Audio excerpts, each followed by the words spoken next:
Hello everyone, मैं divine feminine आपके लिए ट्विन फ्लेम की करंट एनर्जी, जो कि इस टाइम आपके पार्टनर बहुत बड़ा एक ऐसा रोल प्ले कर रहे हैं अपनी लाइफ में कि उन्होंने कुछ जो एक लूप में फंसते आ रहे थे हमेशा, कार्मिक्स के लूप में, ठीक है जी, कि जो सबसे बड़ा इल्यूजन था आपकी लाइफ में भी और उनकी लाइफ में भी, क्योंकि कर्मा पे बैक करना होता है तो इसलिए हम लूप में फंसते चले जाते हैं। लेकिन कहीं ना कहीं कर्मा रिलीज होता चला जाता है तो हम लूप से बाहर आना शुरू हो जाते हैं। तो आपके पार्टनर ने बार बार उस लूप को यूज़ किया, उसके अंदर फंसते चले गए। लेकिन आज के टाइम में आपके पार्टनर हर एक लूप से बाहर आते हुए, उस बिलीफ सिस्टम को चेंज करते हुए या तोड़ते हुए, ब्रेक करते हुए साइकिल को, जिस लूप में वो फंस रहे थे, तो बाहर आना शुरू हो चुके हैं। अब वो अपनी लाइफ को अपने मुताबिक जीना सीख रहे हैं। जो वो करना चाहते हैं वो उन ऊंचाइयों पे जा रहे हैं, वो उन्हीं चीज़ों को एक्सेप्ट कर रहे हैं जो उनके लिए बने हैं, क्योंकि वो समझ चुके हैं कि हम 3D लाइफ को सरवाइव नहीं करते हैं, रहते हैं।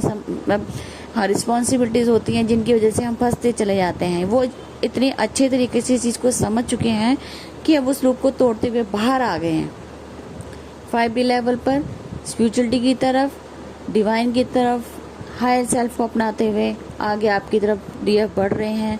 उन्हें समझ आ चुका है कि आप ही वो पार्टनर हो जिनके लिए वो यहाँ पे बने हैं, क्योंकि उन्हें कुछ सर्वाइव 3D पार्ट का कोई करेगा ही नहीं। जो अभी तक आपका भी इल्यूजन है और सबका इल्यूजन है, क्योंकि जब हम बने ही एक दूसरे के लिए हैं तो हम 3D पार्ट हमारे लिए सिर्फ एक हमारा कर्मा पे बैक समझ लो, या जो भी हमें इशू या कुछ भी रिलीज करना होता, जो हम यहाँ पे अपने बिलीफ सिस्टम बना के आए, डीएनए में हमारे कैरी किया हुआ है, वो सबको रिलीज करते हुए हम 5D लेवल पे पहुँचते हैं, जो कि एक रियलिटी है। ठीक है जी। तो सबसे बड़ी बात, आपके पार्टनर ने हर चीज़ एक्सेप्ट कर ली है। और सेकेंडली क्या होता है कि हम लोग ही जब तक अपने पार्टनर को अलाउ नहीं करते, हवा में बात करने वाली बात नहीं है यहाँ पे, कि हम क्या करते हैं 3D वर्ड में रह के अलाउ करते हैं कि हमें 5D लेवल चाहिए। 5D में आकर हम कभी भी 3D वर्ड को इतना ऊपर उठाते हैं कि नहीं, हमें इनके साथ रहना है, हमें ये भी करना है, हमें वो भी करना है, हमें ये हमारे लिए ये है, हमारे। तुम्हें जब रियलिटी नहीं पता ट्विन फ्लेम की, आप 3D वर्ड को अलाउ हुई कि इस तरीके से कर देते हैं। हमारा पार्टनर किसी के साथ रह रहा है, वो ठीक है, उन्हें अलाउ कर दिया गया। हमारे साथ कोई रह रहा है, हमने अलाउ कर दिया। हम क्या करने आए हैं, हम कौन हैं, पहले इस चीज़ को क्लियर कीजिए। 5D लेवल पे आइए, समझिए, इस पैटर्न को समझिए, उसके अकॉर्डिंग चलिए, क्योंकि 3D वर्ड में सिर्फ हम रिस्पॉन्सिबिलिटी निभा सकते हैं, अदरवाइज आप किसी के हो नहीं सकते, क्योंकि हमारा रियल पार्टनर हमारा डीएम ही है, जिसे हम चूज़ वन करते हैं। चाहे वो डीएम हो चाहे डीएफ हो, अपने अकॉर्डिंग देखिए, लेकिन हम लोग एक दूसरे के लिए ही बने हैं और जो लास्ट तक यही जाएगा। जब भी ये आपस में मर्ज हो जाएंगे तो हमेशा के लिए इनका परमानेंट यूनियन होता है और यही लोग आगे मुक्ति की तरफ बढ़ते हैं और इनको मोक्ष मिलता है। लेकिन 3D वर्ड में जब तक ये नहीं आएंगे, वो किसी भी जन्म में आएंगे तो उनकी मुक्ति तभी होगी। ये सबसे बड़ा बात है जो मैं आज तक आपको कहना चाह रही थी। 3D वर्ड में आपका मर्ज होना तय है, लेकिन वो किस जन्म में है। अगर जिस जन्म में आप अलाउ करते हैं बॉडी सरफेस में अपने 3D वर्ड में अपने पार्टनर को, तभी आपका मोक्ष प्राप्त होता है, परमानेंट यूनियन हो जाएगा। लेकिन मोक्ष कैसे मिलेगा? मोक्ष जब तक 3D वर्ड में अपने पार्टनर के साथ आपको मर्ज नहीं हो गए, आप नहीं हो सकता आपका कि आप कभी भी इस चीज़ को, मोक्ष को, मुक्ति प्राप्त कर लें, क्योंकि हमारा जब बने ही एक दूसरे के लिए हैं तो ये इम्पॉसिबल है कि हमारा पार्टनर 3D वर्ड में और हम 5D लेवल पे हों। इन बैलेंस होने की वजह से ये मुक्ति का द्वार नहीं खुल पाएगा। ठीक है जी।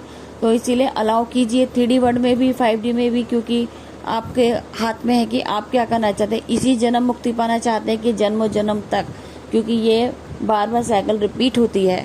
इस चीज़ को समझ के अपना अकॉर्डिंग देखिए। मैं आपको कोई गलत डायरेक्शन नहीं दे रही, जो रियलिटी है ट्विन फ्लेम जर्नी की, मैं सिर्फ वही बात बताऊंगी आपको।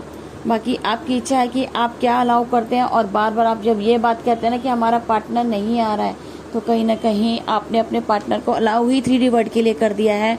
तो फिर आप जब तक दिल से एक्सेप्ट 5D लेवल पे एक्सेप्ट नहीं करती हैं उनको परमानेंटली, वो कैसे आएंगे? ये सवाल आपके लिए है, मेरे लिए नहीं है। मेरा डायरेक्शन दिखाना आपके लिए है। ठीक है जी। तो आपके पार्टनर, क्योंकि आपका पार्टनर सिर्फ आपका ही है, चाहे वो 3D में रहे, 4D में रहे, कहीं पे भी रहे, वो आपका ही है। और आप भी उन्हीं के हो। अगर उनके लिए बोलते हो कि हमारे पास नहीं हमारे हैं, तो आपको भी उनके लिए बनना पड़ेगा, ठीक है। और आपके पार्टनर बिल्कुल 3D पार्ट से दूर होते हुए, कट आउट होते हुए, बिल्कुल रिजेक्ट करते हुए आपकी तरफ बढ़ रहे हैं, कभी भी आ सकते हैं। परमानेंट पोर्टल चल रहा है, तो बहुत बहुत कॉन्ग्रेचुलेशन। ये सब यहाँ पे अब सब बहुत कुछ चेंज होने वाला है। जो आपके पार्टनर जो साइकिल ब्रेक की है, यही साइकिल चाहिए थी। थर्ड कार्मिक ब्रेक साइकिल ब्रेक हो चुकी है, हो रही है, होने वाली है। जैसे ब्रेक होती है आपके पार्टनर वापस आपके पास आएंगे। डिज़ायर मत रखिए, फ्रीडम दीजिए उन्हें, ताकि वो फ्री होके अपना माइंड यूज़ करके सब चीज़ों को एक्सेप्ट करते हुए आगे बढ़े। जितना आप पॉजिटिव रह के उन्हें फ्री विल दोगे, उतना ही वो अपने अच्छे से काम करके आपके पास लौटेंगे। और जितना आप रोक टोक करेंगी, बाउंडेशन लगाएंगी, उनको ब्लेम करेंगी, ये आपकी जर्नी डिले होगी, ठीक है जी। फ्री विल दीजिए, खुद को भी दीजिए, उन्हें भी दीजिए, और अच्छे लोगों के साथ अच्छे काम कीजिए और अलाउ कीजिए अपना, क्योंकि डेविल अटैक्स होने के ज़्यादा चांसेस होते हैं, ठीक है जी। तो बहुत सारी चीज़ें हैं जो हमें समझने की जरूरत है, और हमारी कहीं ना कहीं अनसमझी की वजह से ही हमारी जर्नी डिले होती है। तो इस चीज़ को डिज़ायरलेस कर दीजिए। जब आना होगा आपका पार्टनर सब कुछ छोड़ के आप ही के लिए आएगा, और आप ही के लिए ही रेडी है, और आप ही के लिए ही बना है। जब तक आपके पार्टनर आपके लिए 3D में क्या 5D तक आपके पास नहीं आएगा, 3D में नहीं अपनाएगा, तो आपकी मुक्ति भी निश्चित नहीं है, ठीक है जी। तो ये थी आपकी करंट एनर्जी, और एक सजेशन, अगर आप एक्सेप्ट करते हैं, अलाउ कीजिए अपने पार्टनर को 5D लेवल पे, 3D लेवल पे, तो ही आपकी मुक्ति निश्चित है। और आपका परमानेंट यूनियन तो हो जाएगा, लेकिन मुक्ति निश्चित नहीं होगी जब तक आप इनको 3D वर्ल्ड में अलाउ नहीं करेंगे। चाहे इसके लिए अगर आप ये सोचते हो, तो वो आपके ऊपर है कि आप क्या अलाउ कर रहे हैं और क्या नहीं कर रहे हैं, ठीक है जी। अब तक की थी करंट एनर्जी। और जिनको क्रिस्टल और एस्ट्रोलॉजिकल रीडिंग चाहिए, तो और या न्यूमरोलॉजिकल भी रीडिंग चाहिए, तो वो मुझे कांटेक्ट करेगा व्हाट्सएप पे। यहाँ पे कमेंट मत कीजिए कि प्राइस बता दो, जिसको पूछना है वो मेरा व्हाट्सएप नंबर दिया है, उस पर पूछिएगा, ठीक है जी। अब तक की थी करंट एनर्जी, फिर मिलती हूँ न्यू अपडेट के साथ। Thank you so much.